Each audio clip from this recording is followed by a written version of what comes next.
give people that want to create music, but get people to see their videos and be part of this future of the industry? Make cool stuff. It's so pat and it's so condescending, but there really is no, I think the system is much harder to game now, and it's a beautiful thing.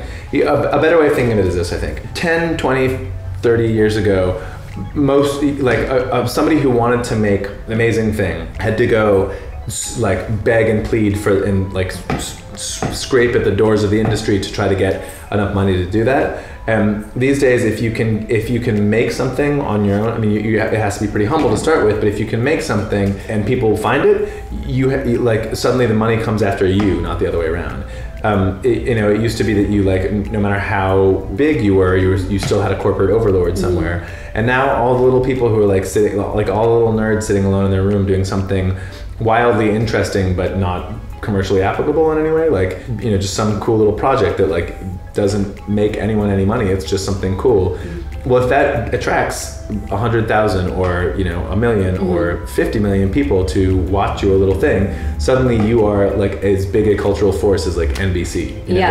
Now you have the cultural power now instead of the people who used to have the reins on it. So just do it. You're saying just create. Do it well. Yeah. It's they're putting. Everyone thinks that putting something online is well, now I've got something out there advertising me or doing, or whipping up this attention frenzy, and it only will if it's worth passing around. Yeah, be thoughtful. I mean, 9/10 of successful internet videos are just a random moment caught on tape, and you can't, that's a whole different type of viral. Your baby being funny is not a business plan. It's the most successful YouTube videos of all time are kittens and babies and so forth. But that's a different thing than being I want to make stuff for this format, or I'm a musician and this is the new and powerful way to distribute my music.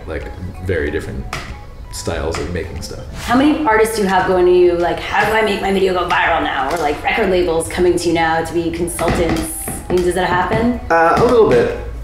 But it's the hardest thing is that there's no, everyone thinks there's there's a strategy, and if you dial in the secret code, it'll all happen. And it's just like songwriting. It's there's no a song is good because the song is good. It's not oh, they finally got the right tempo. You know what I mean? It's just a song feels good. It feels good. And there are definitely things you can do to screw up your video.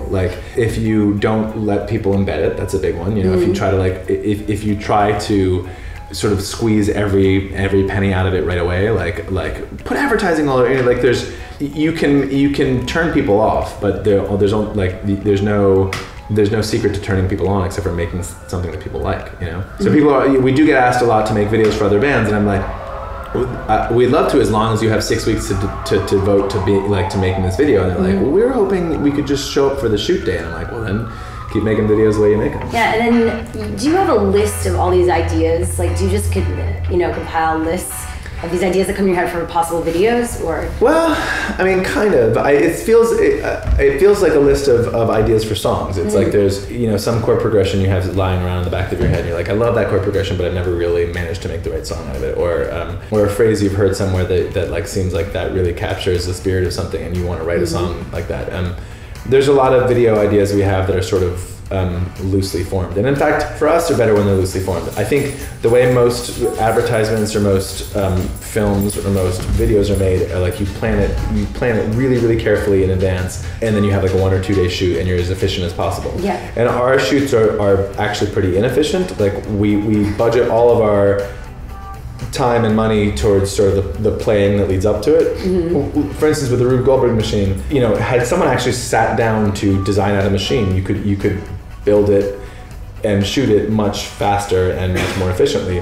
But nobody could have thought of exactly that machine. You couldn't have come up with that collection of ideas without a lot of people playing and testing things and having them fail and having them succeed and sort of figuring out what seems like the most beautiful and most exciting and most sort of awe-inspiring collection of stuff. What we usually try to do is ratchet down our expenses in terms of production. There's no big post. We don't have to pay some big, And that's a lot of music videos. It's a ton of post. Yeah, there's a lot of effects and a lot of like special lighting and blah, blah, like just they're very high sheen, and so we spend almost nothing on that, and we just pay for as much time as we can. So like we've just finished a new project that with the Palabolas dance company that we hope to put out in about a month. In the end, we shot for 4 days, 5 days maybe, and we probably could have even gotten that down to 2 or 3.